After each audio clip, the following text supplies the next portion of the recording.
Hello friends, welcome to my YouTube channel on agri guidance. तो आज हम handbook horticulture series में walnut देखने वाले हैं। और यदि आप हमारे यूट्यूब चैनल पर नए हैं तो इस यूट्यूब चैनल को सब्सक्राइब कर लें, ताकि जितने भी हम हैंडबुक हॉर्टिकल्चर सीरीज लेकर के आ रहे हैं वो उसका नोटिफिकेशन आपके पास जा सके। और एक बात और है कि जितना आप इस वीडियो को शेयर कर सकें अपने दोस्तों के साथ, ताकि व्यूज़ और लाइक्स जो है कि ज़्यादा मिले, ताकि हम लोग इस वीडियो को जो पूरा हमने सीरीज सोच रखा है कि पूरे 60 दिनों के अंतर्गत हम इसको कंप्लीट करेंगे, वो हम इसको कंप्लीट कर सकें।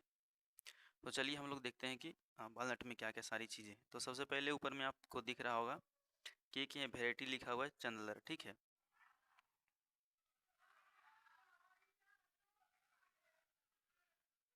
ठीक है, ये चंदलर जो वेराइटी है किसका किसका वेराइटी है, तो 3 फ्रूट्स का वेराइटी है। किसका किसका है, तो एक है स्ट्रॉबेरी का, दूसरा है पोमेलो का और तीसरा वॉलनट का। इन तीनों का वेराइटी क्या है कि चंदलर है। तो इसको आप क्या करेंगे कि याद रखेंगे। उसके बाद हम चलते हैं हम लोग मेन पॉइंट पे। तो वॉलनट का बोटेनिकल्स नेम क्या है, तो वॉलनट का बोटेनिकल नेम है जगलेंस रेजिया। आलमंड का क्या था, तो आलमंड का था प्रूनस एमेगिडलिस। और इसका जो कर्नल होता है ब्रेंस लाइक होता है, तो आप जानते हैं, इसको ज़्यादा जानने की जरूरत नहीं है। उसके बाद हम लोग थे जगलेंस की कितने स्पीसीज है, तो टोटल 21 स्पीसीज है, ये आपको याद रखना है। उसके बाद मोस्ट कॉमन स्पीसीज कौन सा है इसमें, तो है एक एक है आपका इंग्लिश टाइप, और दूसरा क्या है आपका, दूसरा है आपका Persian, sorry, most common species जो है कि इंग्लिश टाइप या फिर वो आपका पर्सियन टाइप, यही जो है आपका मोस्ट कॉमन टाइप है, जिसको हम लोग क्या बोलते हैं, जगलेंस रेजिया बोलते हैं। उसके बाद ये क्या क्या है, तो excellent source of mono unsaturated fatty acid. आप यहाँ देख रहे हो कि लिखा हुआ कि mono saturated fatty acid, but ये मिस्टेक है, एक कह सकते हैं कि एक्सलेंट सोर्स किसका है, तो mono unsaturated fatty acid, not saturated fatty acid. क्योंकि मोनो सैचुरेटेड फैटी एसिड जो होता है वो हमारे लिए हेल्थ के लिए हानिकारक होता है, और जो अनसैचुरेटेड फैटी एसिड होता है वो हमारे लिए क्या होता है कि स्वास्थ्य के लिए लाभदायक होता है। जैसे कि आप लोग देखते होंगे कि जितने भी पाल्मेटिक एसिड है, ठीक है, जितने भी पाम ऑयल हैं या फिर जो आप डालडा देखते हैं, तो वो क्या है, वो हार्ड सॉलिड नेचर के हो जाते हैं, ठीक है। तो जो सॉलिड नेचर के होते हैं वो कैसे होते हैं, वो सैचुरेटेड फैटी एसिड होते हैं, उसमें सिंगल बॉन्ड होता है, उसमें कहीं पे भी डबल बॉन्ड नहीं पाया जाता है। लेकिन जो मोनो अनसैचुरेटेड फैटी एसिड होते हैं उसमें क्या होता है कि कहीं ना कहीं डबल बॉन्ड या फिर आपको ट्रिपल बॉन्ड देखने को मिलेगा। तो उसको हम लोग बोलते हैं अनसैचुरेटेड फैटी एसिड, जो हमारे क्या करता है कि ब्लड में फ्लूडिटी जो है कि बना करके रखता है। तो इसमें जो फैटी एसिड कितने प्रतिशत होते हैं, तो 72% इसमें फैटी एसिड लगभग लगभग पाए जाते हैं। उसके बाद इसमें क्या है कि ओलेइक एसिड जो है एक प्रकार का क्या है, mono mono unsaturated fatty acid है, ठीक है।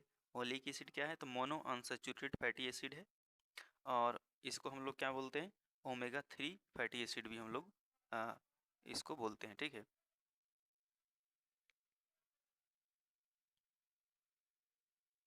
उसके बाद हमारा all essential omega 3 fatty acid, जैसे कि हमारा लिनोलेइक एसिड, इसको ये भी क्या है, एक प्रकार का ओमेगा 3 फैटी एसिड है। उसके बाद है अल्फा लिनोलेनिक एसिड, उसके बाद है अरेकिडोनिक एसिड। ये सब सारे के सारे जितने भी, जैसे कि लिनोलेनिक एसिड हो गया और लिनोलेइक एसिड हो गया, अरेकिडोनिक एसिड हो गया, ये सारे के सारे क्या पॉली अनसैचुरेटेड फैटी एसिड है। और जो मोनो अनसैचुरेटेड फैटी एसिड है, यहाँ पे एक ही है मोनो अनसैचुरेटेड फैटी एसिड, वो है आपका ओलिक एसिड। और एक लिनोलेइक एसिड को हम लोग क्या बोलते हैं, ओमेगा 6 फैटी एसिड बोलते हैं। ये आपको क्या करना है कि याद रखना है कि जो लिनोलेइक एसिड होते हैं उसको हम लोग क्या बोलते हैं, ओमेगा 6 फैटी एसिड बोलते हैं। और और लिनोलिनिक एसिड, ये आपको थोड़ा सा कंफ्यूज करेगा कि जो लिनोलेइक एसिड है, लिनोलेइक ये वाला जो आप देख रहे हैं लिनोलेइक एसिड है, उसको हम लोग क्या बोलते हैं, ओमेगा 6 फैटी एसिड। और ये जो आप देख रहे हैं कि लिनोलिनिक एसिड क्या है, ओमेगा 3 फैटी एसिड है, ठीक है। Linolenic acid omega 3 fatty acid और linoleic acid omega 6 fatty acid, इसको हम लोग बोलते हैं, ठीक है। उसके बाद ये सारा जो अनसैचुरेटेड फैटी एसिड है वो क्या काम करता है कि lowering bad cholesterol. Bad cholesterol इसका मतलब होता है कि लो डेंसिटी लिपोप्रोटीन्स।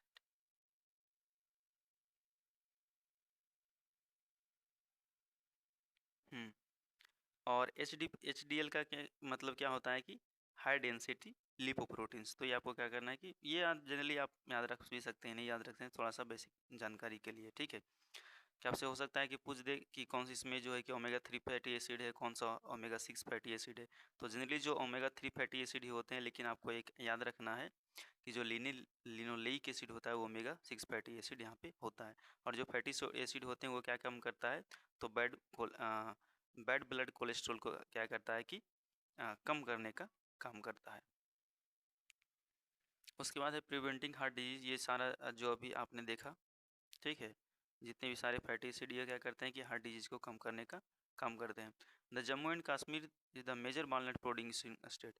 और मुख्य जो वालनट प्रोड्यूसिंग स्टेट कौन सा है, तो हमारा जम्मू एंड कश्मीर है। जनरली जानते हैं कि जितने भी टेम्परेट क्रॉप्स है तो होते हैं वो सारे नॉर्थ इंडिया में होंगे, या फिर तो आपका नॉर्थ इंडिया में ही मोस्टली होता है, ठीक है। थोड़ा बहुत टेम्परेचर कम रहता है हमारा, लेकिन वो ट्रॉपिकल क्लाइमेट के कारण जो है कि हमारा चिलिंग रिक्वायरमेंट जो है कि तमिलनाडु के साथ जो नीलगिरी वाला हिली एरिया है वहाँ पे थोड़ा सा टेम्परेचर डाउन रहता है, बट उतना भी नहीं जाता है कि चिलिंग रिक्वायरमेंट को पूरा कर सके।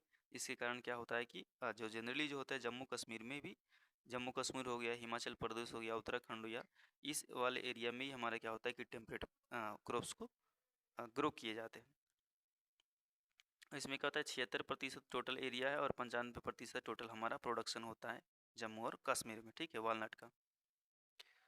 उसके बाद हमारा है most of the Indian walnut plantation are seedling origin resulting in great variability. और जो प्रोडक्टिविटी है यहाँ पे थोड़ा सा हम लोग ने छोड़ा है पार्ट। इसका टोटल का कहने का मतलब ये है कि जो हमारा प्रोडक्टिविटी है इंडिया का जो है कि बहुत लो है, ठीक है। अदर कंट्री के मुकाबले देखें तो बहुत हमारा क्या है कि जो प्रोडक्टिविटी लो है।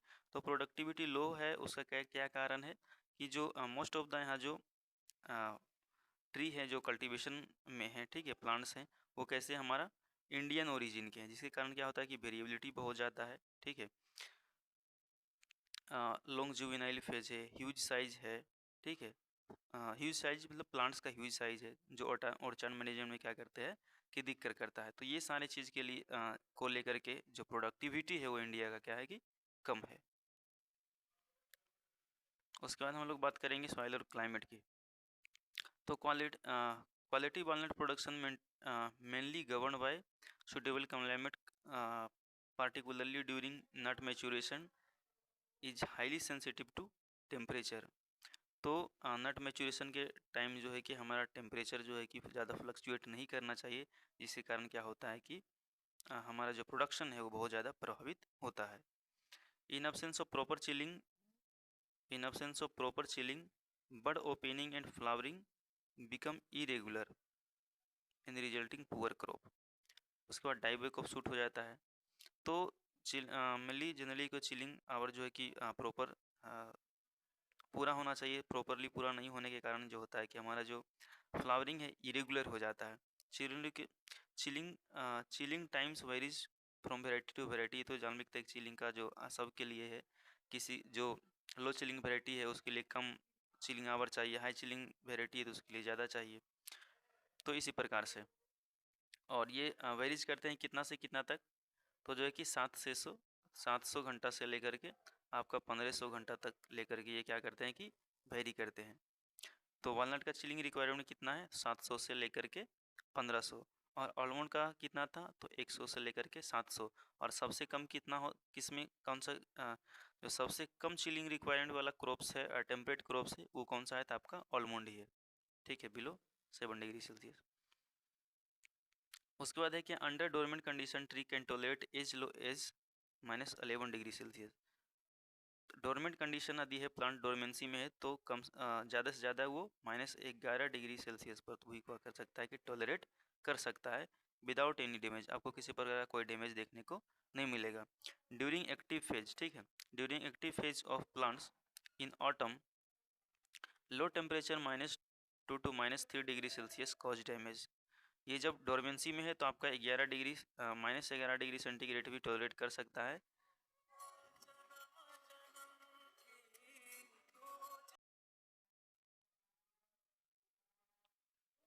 उसके बाद क्या है कि द टेम्परेचर बिलो -1 डिग्री में यहाँ से वाइल इन स्प्रिंग, स्प्रिंग में क्या होता है, while in spring when plant become active after dormancy, dormancy के बाद जब क्या होता है कि प्लांट एक्टिव फेज में आ जाता है, द टेम्परेचर -1 डिग्री में cause damage leave shoots and flowers. तो इसमें क्या है कि जब प्लांट्स डोरमेंसी में है तो वो क्या कर सकता है कि -11 डिग्री को भी क्या कर सकता है कि टॉलरेट कर सकता है। उसके बाद जो है कि ड्यूरिंग एक्टिव फेज ऑटम में लो टेम्परेचर -2 से -3 डिग्री सेल्सियस जाता है ऑटम में। कब? तो ऑटम में, तो क्या करता है कि डैमेज कॉज कर सकता है। उसके बाद है कि डोरमेंसी के बाद जो है कि जब एक्टिव फेज में आ जाएगा, वो भी कब? स्प्रिंग में, तब ये क्या करेगा कि जो है कि -1 डिग्री पर जो भी डैमेज कॉज करेगा। तो ऑटम में -2 से -3 पर कॉज करेगा, स्प्रिंग में -1 पे कॉज करेगा, जब डोरमेंसी में रहेगा तो -11 डिग्री को टॉलरेट कर सकता है, ठीक है। उसके बाद हम लोग चलेंगे आगे। उसके लिए जो इसके लिए जो टेम्परेचर है वो कितना है, कंजेनियल 25 से 30 डिग्री सेल्सियस मोस्ट आइडियल, ठीक है, जैसा कि हम लोग जो है कि आलमंड में भी देखे थे। उसके बाद यदि क्या होता है कि 38 डिग्री से ऊपर टेम्परेचर जाता है तो क्या होगा कि सनबर्न कॉज होगा, उसके बाद श्रिबलिंग होगा, उसके बाद जो है कि blanking of colonel's resulting in blank nuts. ये आपको जनरली ध्यान में रखना है कि ब्लैंक नट्स किसके कारण होता है, तो blanking of colonel's high temperature के कारण होता है, ठीक है। Walnut require slightly acidic soil, थोड़ा सा इसके लिए क्या चाहिए, स्लाइटली एसिडिक सॉइल चाहिए, 5.5 से लेकर के 6.5 तक। Is prone to zinc and boron deficiency, ये क्या है कि जिंक और बोरॉन डिफिशियंसी इसमें ज़्यादा शो करता है, ठीक है।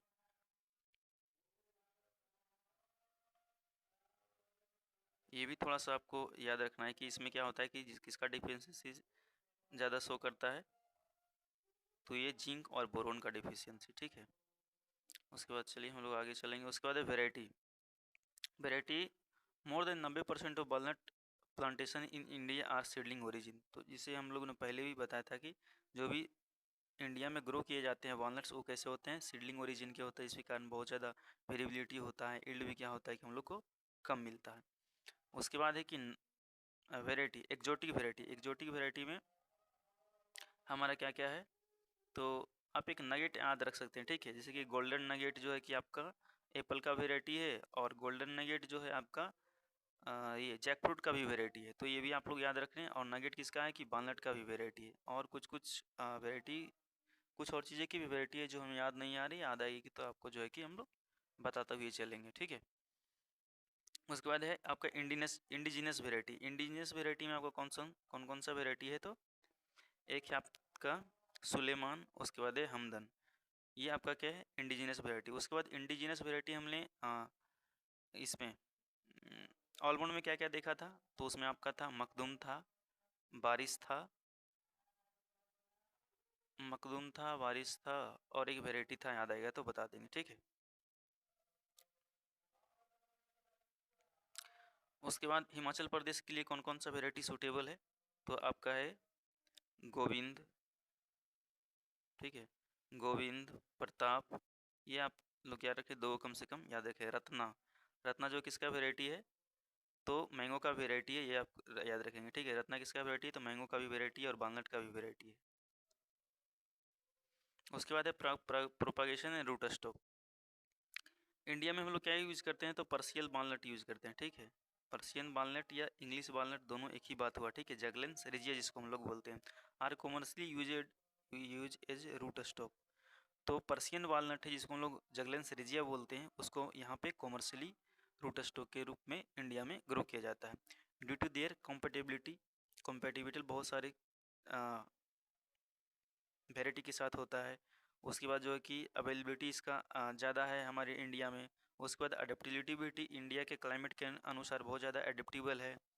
उसके बाद लेकिन हम लोग यूएसए में किसका यूज़ करते हैं, तो यूएसए में जगलेंस हिंसी का यूज़ करते हैं या फिर हाइब्रिड्स का यूज़ करते हैं, जो जगलेंस हिंसी और जगलेंस रिजिया का जो है कि हाइब्रिड है, ठीक है, क्रॉस है। और इसको हम लोग रॉयल या फिर पैराडॉक्स भी बोलते हैं। तो पैराडॉक्स किसका किसका क्रॉस है, जगलेंस हिंसी और जगलेंस रेजिया का क्रॉस है पैराडॉक्स या रॉयल। और यूएसए में हम लोग क्या करते हैं, तो या तो जगलेंस हिंसी का करते हैं या फिर जो है जगलेंस हिंसी और जगलेंस रेजिया के क्रॉस को हम लोग क्या करते हैं कि एज ए रूट स्टॉक में हम लोग काम लेते हैं। उसके बाद है कि root stock Juglans nigra is recommended as a root stock it is possessing dwarfing effect use as inter stock. उसके बाद जो जगलेंस निग्रा रूट स्टॉक कौन सा है, उसके बाद है कि जगलेंस निग्रा निग्रा तो जगलेंस निग्रा का क्या क्या है जो कैरेक्टर है, वो क्या है कि डॉर्फिंग इफेक्ट शो करता है। और इसको हम लोग जगलेंस निग्रा को हम लोग क्या करते हैं कि इंटर स्टॉक के रूप में भी हम लोग यूज करते हैं। उसके बाद है हमारा ग्राफ प्रोपागेशन। प्रोपागेशन में क्या है, हम लोग बडिंग करते हैं जल्दी, हम लोग पहले ही बता चुके कि बडिंग हम लोग कब करते हैं, जून जुलाई में करते हैं या फिर जुलाई अगस्त में कर सकते हैं ये बडिंग। उसके बाद ग्राफ्टिंग हम लोग कब करते हैं, तो ग्राफ्टिंग हम लोग जनरली फरवरी मार्च में करते हैं। और उसमें साइन वुड कितना रहना चाहिए, तो 1 ईयर ओल्ड साइन वुड का यूज़ करते हैं, जिसमें 3 से 5 हमारा बॉर्डर है, ठीक है। साइन थिकनेस कितना होना चाहिए, तो साइन थिकनेस हमारा जो होना चाहिए 1 से 1.5 सेंटीमीटर का होना चाहिए। और ये कब करते हैं, तो मार्च में करते हैं, ठीक है। और इसके लिए तापमान कितना है, 25 डिग्री ±2 डिग्री, बहुत ही कंजेनियल टेम्परेचर है इसके लिए। उसके बाद प्लांटिंग एंड लेआउट। और सबसे मुख्य बात यहाँ पे ये है कि आप लोग देखे होंगे बहुत सारा कि क्विनकन्स है, क्विनकन्स को हम लोग फिलर सिस्टम भी बोलते हैं, ठीक है। लेकिन इसको एक बात और यहाँ की क्विनकन सिस्टम को हम लोग क्या बोलते हैं कि डायमंड सिस्टम भी बोलते हैं, ठीक है। यहाँ देख सकता है कि quincunx system of planting is also name as. उसके बाद है the short term objective is to have maximum number of tree to obtain earliest economic production। तो इसमें क्या करते हैं, जो क्विनकन सिस्टम होता है उसमें क्या करते हैं कि एक फिलर प्लांटेशन के रूप फिलर प्लांट्स के रूप में जो लगाते हैं, वो क्या होता है कि अर्ली उसका जो जुबिनाइल फेज होता है कम ड्यूरेशन का होता है, इसीलिए उसमें जो फ्रूटिंग आता है वो हमारा अर्ली होता है, ठीक है। तो जल्दी से हम लोग कुछ ना कुछ जो है कि इनकम लेने के लिए जनरली जो मेन क्रॉप होता है वो हमारा 6 से 7 साल तक लेता है, यदि हमारा सीडलिंग ग्रोथ का है।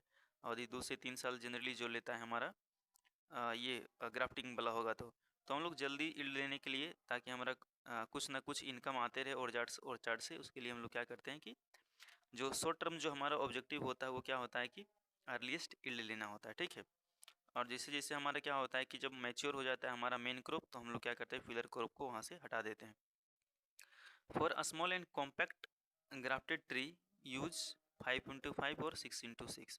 जो स्मॉल ट्री होते हैं और जो कॉम्पैक्टेड होते हैं उसके लिए हम लोग क्या यूज करते हैं, तो 5x5 या फिर 6x6 मीटर का हम लोग डिस्टेंस फॉलो करते हैं।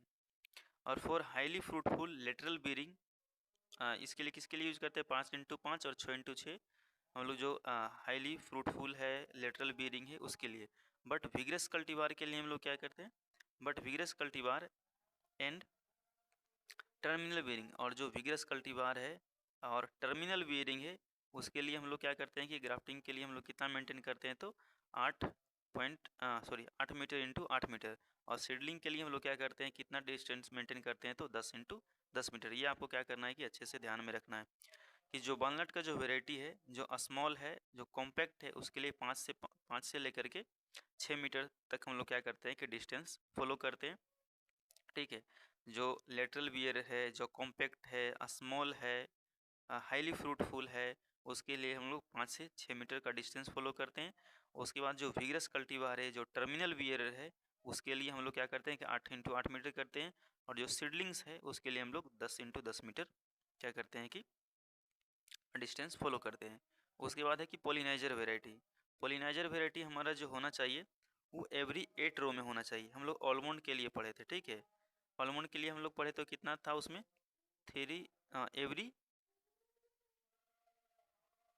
Every third row, every third row जो हमारा कितना था आलमंड में, हमारा एवरी थर्ड रो में क्या था कि पोलिनाइजर वेराइटी था, ठीक है।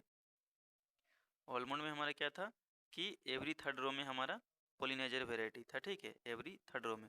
लेकिन हमारा वालनट में क्या है, तो वालनट में एवरी 8 रो में, एवरी 8 रो में हमारा क्या होना चाहिए कि पोलिनाइजर वेराइटी होना चाहिए, क्योंकि ये विंड पोलिनेशन इसमें होता है, तो हवाएं चलती है तो पोलिनेशन हो जाता है, तो उतना ज़्यादा हैम्पर नहीं करता है, इसीलिए 8 रो में भी एक रो हमारा रहता है तो ठीक रहता है, ठीक है।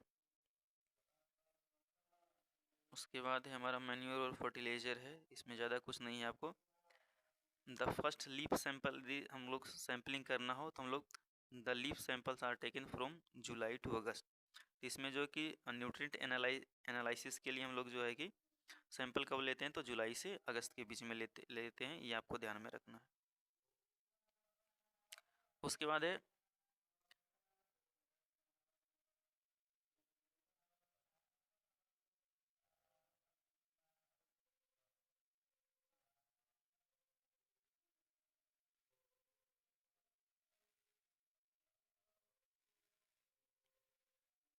लीफ सैम्पलिंग के लिए आपको कब कब से कब तक लेते हैं, तो हम लोग जुलाई से अगस्त तक लेते हैं, ये आपको क्या करना है कि ध्यान में रखना है, ठीक है।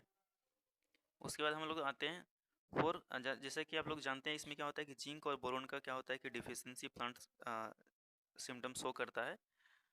तो ज़्यादा सेंसिटिव है किसके डिफिशियंसी का, तो जिंक और बोरोन का डिफिशियंसी का, तो हम लोग जिंक को अप्लाई करना चाहिए 0.4% जिंक सल्फेट के रूप में या बोरिक एसिड के रूप में, ठीक है। उसके बाद है हमारा ट्रेनिंग सिस्टम, जनरली कौन सा ट्रेनिंग सिस्टम हम लोग यूज़ करते हैं इसमें, तो हम लोग मॉडिफाइड सेंटर लीडर हम लोग क्या करते हैं इसमें फॉलो करते हैं, ठीक है। उसके बाद है आपका pruning. Carry out pruning operation in the dormant season, dormant season में जनरली हम लोग को क्या करना चाहिए कि प्रूनिंग करना चाहिए। फर्दर डिले कॉजेज ब्लीडिंग, आदि हम लोग क्या करते हैं कि जब प्लांट एक्टिव ग्रोथ फेज में आ जाता है तो उस टाइम क्या होता है कि ब्लीडिंग शो करने लगता है, इसलिए हमको डोरमेंट सीजन में ही हमको प्रूनिंग पूरा करना चाहिए। फॉर यंग ट्रीज 16 से 17 ईयर्स ओल्ड या फिर एंड मिडिल एज ट्री 34 से 35 year old, cut back to the 3 year old shoot, जो हमारा यंग सूट है, ठीक है, या फिर जो हमारा मिडिल एज का सूट है जिसका 16 से 17 ईयर ओल्ड है या फिर 34 से 35 ईयर ओल्ड है, उसको हम लोग क्या कर ओल्ड ट्री है उसमें हम लोग क्या करना है कि जो 3 साल का सूट है उसको हम लोग क्या करना चाहिए, हटा देना चाहिए। और मैच्योर ट्री जो है जो 40 ईयर ओल्ड हो गया है उसको हम लोग क्या करना चाहिए, 4 से 5 साल का जो ओल्ड सूट है उसको हम लोग क्या करना चाहिए कि हटा देना चाहिए। तो इतना बातें आपको यहाँ पे ध्यान में रखना है। और किसी भी प्लांट में क्या करना है कि 25% से जो जनरली जो होता है वो 25% वेजिटेशन से ज़्यादा हम लोग रिमूवल नहीं करना चाहिए, नहीं तो क्या होता है कि वेजिटेटिव ग्रोथ बहुत ज़्यादा होता है और हमारा यील्ड क्या होता है कि कम हो जाता है, ठीक है। तो ये आपको ध्यान में रखना है। उसके बाद है कि हमारा इरिगेशन है, तो इरिगेशन हमको कब कब देना चाहिए, कभी कभी इरिगेशन से भी क्वेश्चन आ जाते हैं, ठीक है। तो क्रिटिकल फ्लावरिंग और नट फिलिंग के टाइम जो ये आपका क्रिटिकल स्टेज है, एक है आपका फ्लावरिंग, ठीक है, तो एक है आपका फ्लावरिंग और दूसरा आपका है कि नट फिलिंग, ठीक है। ये दो स्टेज में क्या होना चाहिए, आपको वाटरिंग करना है। तो डिजीज़ वगैरह से उतना नहीं पूछता है तो आपको इसको अवॉइड करना है, इसको नहीं पढ़ना है।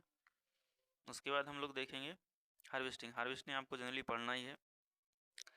Harvesting and post harvest management में क्या है कि सीडलिंग वॉलनट्स बियर्स 10 से 12 साल, सीडलिंग वाला जो रहेगा वो कितना आपको लेगा, तो 10 से 12 साल उसमें फ्रूट्स आने में लगेंगे और प्लांटिंग।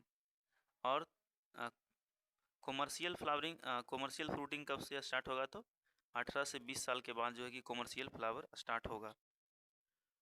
उसके बाद है कि wild grafting walnuts start production, और जो ग्राफ्टेड होगा आपका कितना साल में जो है कि प्रोडक्शन देना स्टार्ट कर देगा, तो 3 से 4 ईयर में आपका जो है कि प्रोडक्शन स्टार्ट हो जाएगा जो ग्राफ्टेड प्लांट्स रहेगा। और जो सीडलिंग प्लांट्स रहेगा वो 10 से 12 साल में देगा।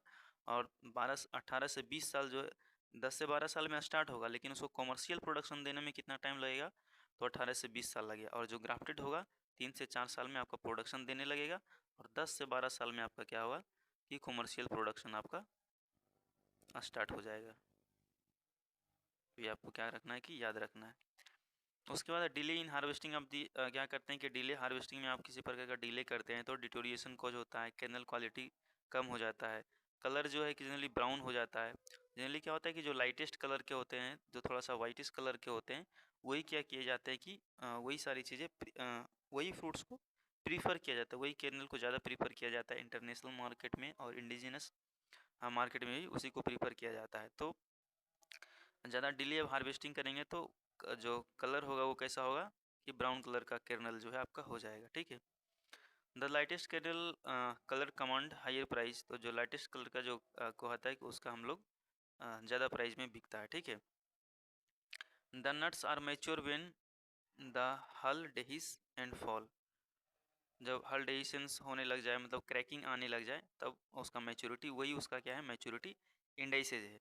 और इसमें एक मैच्योरिटी इंडाइसेज क्या होता है उसको हम लोग बोलते हैं पीटीबी स्टेज बोलते हैं, पैकिंग टिश्यू टर्न ब्राउन। ठीक है। तो ये इसका स्पेसिफिक चीज़ है, इसको आप लोग क्या करना है कि याद रखना है। ठीक है। पैकिंग टिश्यू टर्न ब्राउन इसका क्या है कि मैच्योरिटी स्टेज है। Kernel matures earlier to in higher altitude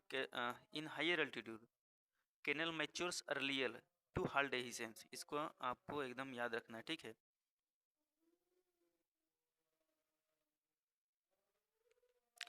कि जो हायर अल्टीट्यूड पर जब हम लगाते हैं तो कर्नल का मैच्योरिटी पहले हो जाता है, उसके बाद में क्या होता है कि आपका हाल डेहिसेंस क्रेकिंग आता है। लेकिन वही अपोजिट होता है लोअर अल्टीट्यूड में। वॉलनट के साथ लोअर अल्टीट्यूड में क्या होता है कि पहले ही मतलब कर्नल मैच्योर होने से पहले ही क्या होता है कि क्रैकिंग आने लग जाता है। ठीक है। ये आपको यहाँ पे याद रखना है दो चीज़ें, प्रायर टू कर्नल मैच्योरिटी। ठीक है। उसके बाद the walnut kernels are mature when the packing tissue between and around the kernel, जो आप देखेंगे कि एक टिश्यू होता है। ठीक है। जो कर्नल को क्या करता है कि पैक करता है, तो वो क्या होता है कि जब ब्राउन कलर का हो जाता है तो उस टाइम हमारा क्या होता है कि मैच्योरिटी आ जाता है। दिस स्टेज इज नॉट जो PTB packing tissue turn brown stage हम लोग जिसको बोलते थे। ये आपको क्या करना है, ये आपको याद रखना है। उसके बाद इसको कितना मॉइस्चर तक सुखाते हैं, तो इसको 8% मॉइस्चर तक हम लोग क्या करते हैं कि ड्राई करके रखते हैं। ठीक है। ये आपको क्या करना है कि यहाँ से याद रखना है। समटाइम्स क्या करते हैं हम लोग, sometimes improve appearance of nut, these are bleached with alkali और एसिडिक सॉल्यूशन। ब्लीचिंग करने के लिए, जब ब्लीचिंग करने थे किसी चीज़ का तो क्या होता है कि जो ऊपर वाला अपर साइड वाला जो टिश्यू होता है वो क्या होता है कि थोड़ा थोड़ा हट जाता है लेयर, तो उससे क्या होता है कि आपको एक अपीयरेंस अच्छा दिखता है और लाइट कलर का आपको दिखता है। ठीक है। तो कभी कभी जो है कि अल्कली या सोडिक सॉल्यूशन से उसको क्या करते हैं हम लोग ट्रीटमेंट करते हैं अपीयरेंस के लिए। ठीक है। और मॉइस्चर कंटेंट इसमें कितना होना चाहिए, तो 8% तक हम इसको मॉइस्चर में नमी रहने देते हैं। उसके बाद आलमंड में कितना था, तो 5 से 7%। ठीक है। मॉइस्चर कंटेंट से जो है कि 2024 में डायरेक्टली क्वेश्चन पूछा गया है कि what is the moisture content of cashew nut eight for storage. तो उसमें क्या होता है, तो जो कैशू नट में होता है 5% होता है। तो यहाँ से भी क्वेश्चन आने का चांसेज है, इसके लिए आपको याद रखना पड़ेगा। उसके बाद एक्सपोर्ट, एक्सपोर्ट के लिए फॉर एक्सपोर्ट ग्रेड 3, इसमें कितना ग्रेड होता है, इसमें जो है कि 3 ग्रेड है। The minimum those have a minimum size of 32 mm are good, a good cracking rate over 90%। थोड़ा सा और अच्छा से पढ़ते हैं। इंटरनल डिफेक्ट्स और side grade designation of Indian super special, जो सबसे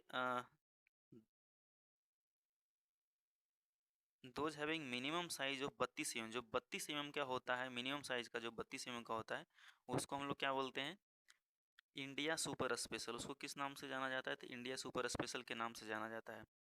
और उसका नट्स विद मिनिमम साइज, ठीक है, nuts with minimum size 30 mm का हो जाता है। ठीक है।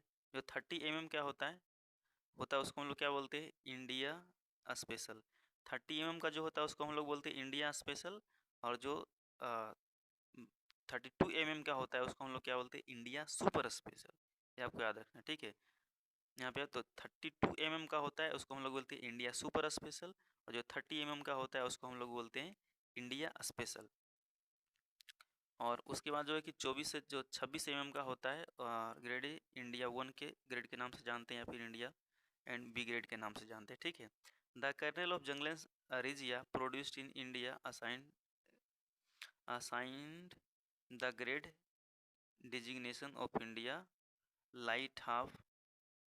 The kernel of Juglans regia produced in India are assigned the grade designation of India light half.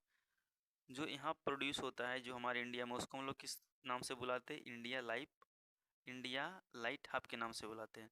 They have a light creamy and light golden colour. इसका क्या होता है, light creamy.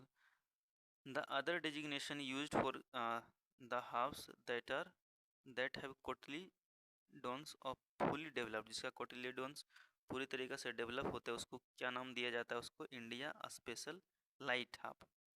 India light half the kernel जंगल से produce assign the grade designation है, जिसको light creamy होता है या फिर गोल्डन कलर का होता है उसको इंडिया लाइट हाफ कहते हैं, और जिसका कोटलीडोन्स फुली डेवलप होता है उसको हम लोग बोलते हैं इंडिया स्पेशल लाइट हाफ, ठीक है।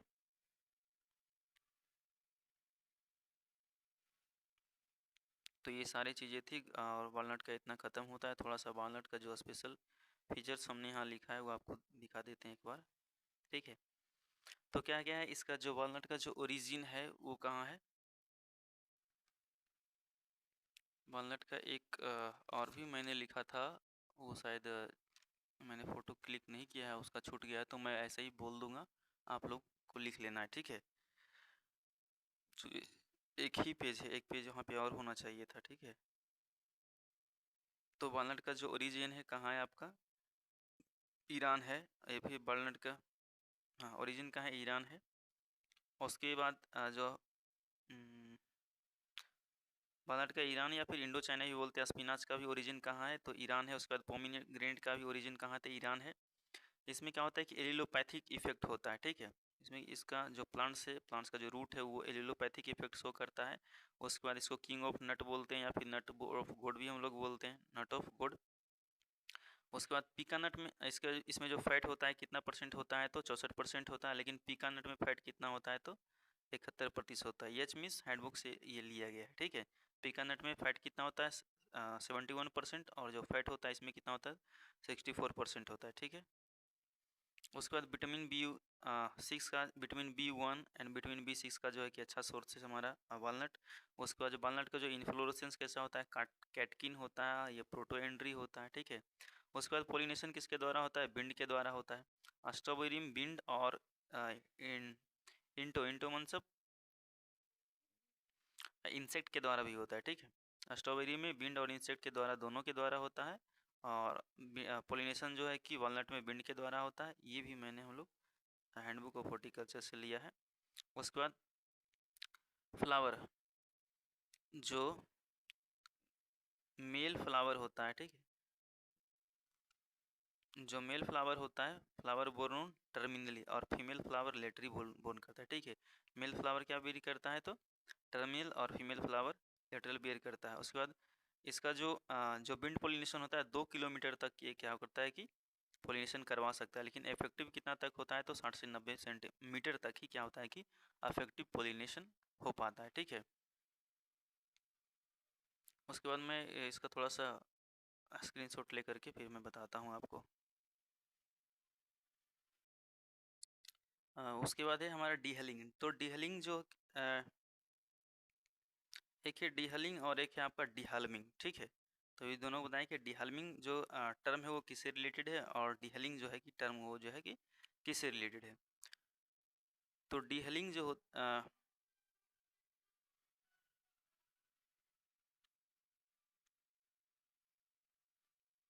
तो डीहलिंग जो हम लोग किससे करते हैं, तो जनरली काइनेटिन हार्मोन से करते हैं। आपको क्या करना है कि याद रखना है। उसके बाद रिडक्शन ऑफ वॉलनट डेहिशंस। तो यदि वॉलनट डेहिशंस होता है, मतलब वॉलनट में क्रैकिंग आ रहा है, तो हम लोग इसको किसे रोक सकते हैं, तो 2000 ppm मिथिलीन दे करके हम लोग क्या कर सकते हैं कि रोक सकते हैं। करन एक वेराइटी है, ठीक है। जो कि एक्स्ट्रा थिन सेल वेराइटी, ये आपको क्या करना है कि करण एक वेराइटी है किसका, वालनट का, जो एक्स्ट्रा थिन सेल वेराइटी है, ठीक है। उसके बाद जो जगलेंस रेजिया का जो नेम है, जो जेनरिक नेम है, हम लोग बोलते हैं जगलेंस रेजिया, ठीक है।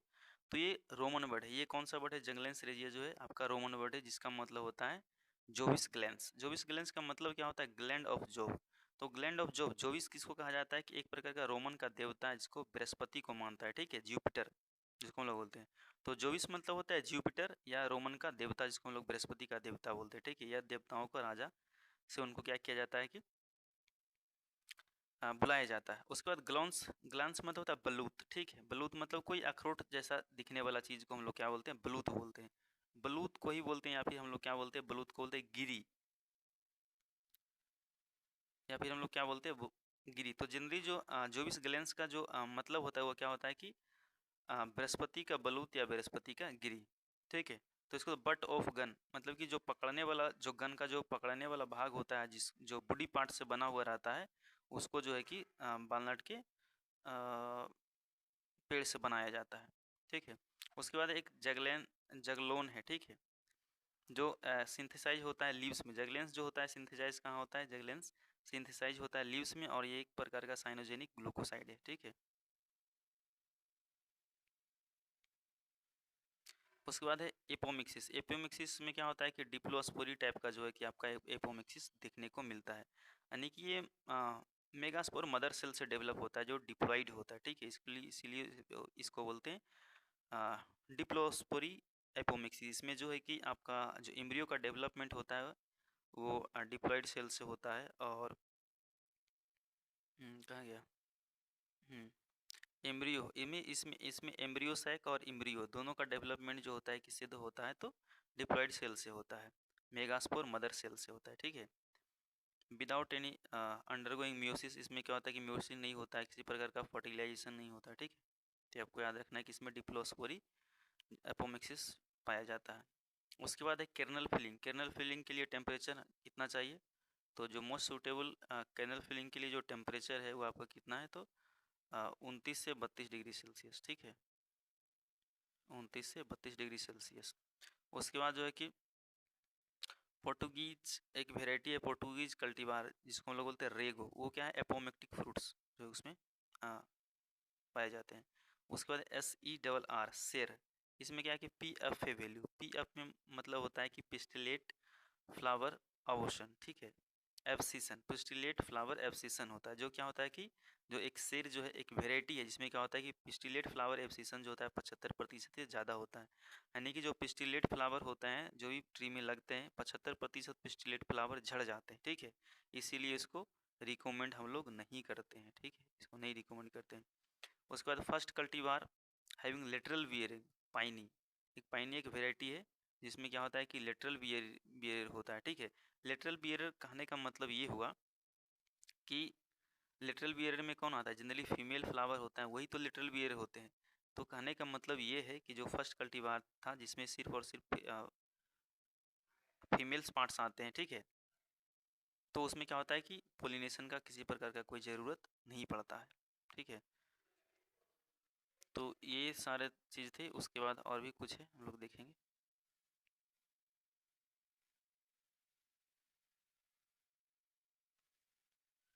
उसके बाद पूसाखोर। पूसाखोर जो है कि इसी का वेराइटी है, ठीक है। पूसाखोर फ्रूटिंग आफ्टर सेकेंड ईयर। वो ये क्या होता है कि जनरली जो है कि आप कोई भी सीडलिंग होता है तो उससे 10 से 12 साल में आपका बियरिंग में आता है, और कोई ग्राफ्टिंग वाला होता है तो वो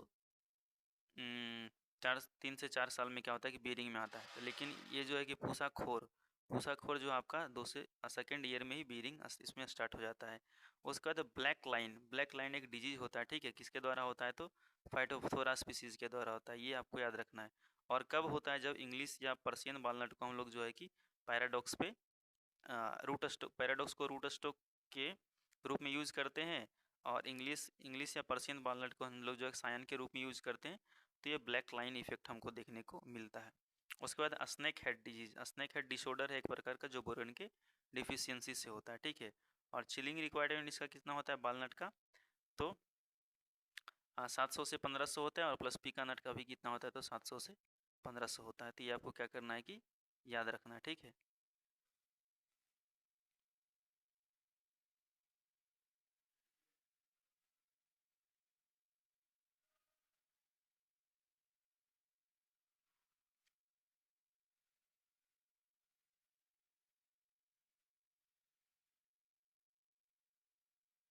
तो यही बात हम वहाँ पे आपको दिखाना चाह रहे हैं, एक बार थोड़ा सा कंफर्म हम भी करना चाह रहे थे कि जो फीमेल क्या होता है कि लेटरल में बियर होता है पाइने वैरायटी में, जिसमें क्या होता है किसी प्रकार का ये पोलिनेशन रिक्वायरमेंट नहीं होता है। ठीक है, ये पार्थेनोकार्पिकली इसमें क्या होता है कि फ्रूट सेट जो है कि इसमें हो जाता है। ठीक है, जो पाइने जो वेराइटी है वो सबसे पहला वेराइटी है जिसमें क्या होता है कि पार्थेनोकार्पिकली फ्रूट सेट होता है, वो लेटरल बियर होता है और उसमें सिर्फ जो क्या है फीमेल्स प्लांट्स रहते हैं। ठीक है, तो जैसे आप लोग जानते हैं कि इसमें जो है कि डिप्लोस्पोरी पाया जाता है, तो कैनल का डेवलपमेंट जो है एपोमिक्सिस के द्वारा भी हो जाता है। ठीक है, विदाउट पोलिनेशन। तो आज तक के लिए इतना ही। अब हम लोग मिलेंगे नेक्स्ट वीडियो में, देखते हैं इस पे जो है कि व्यू कैसा जाता है। ठीक है, तो आज तक के लिए इतना ही, धन्यवाद।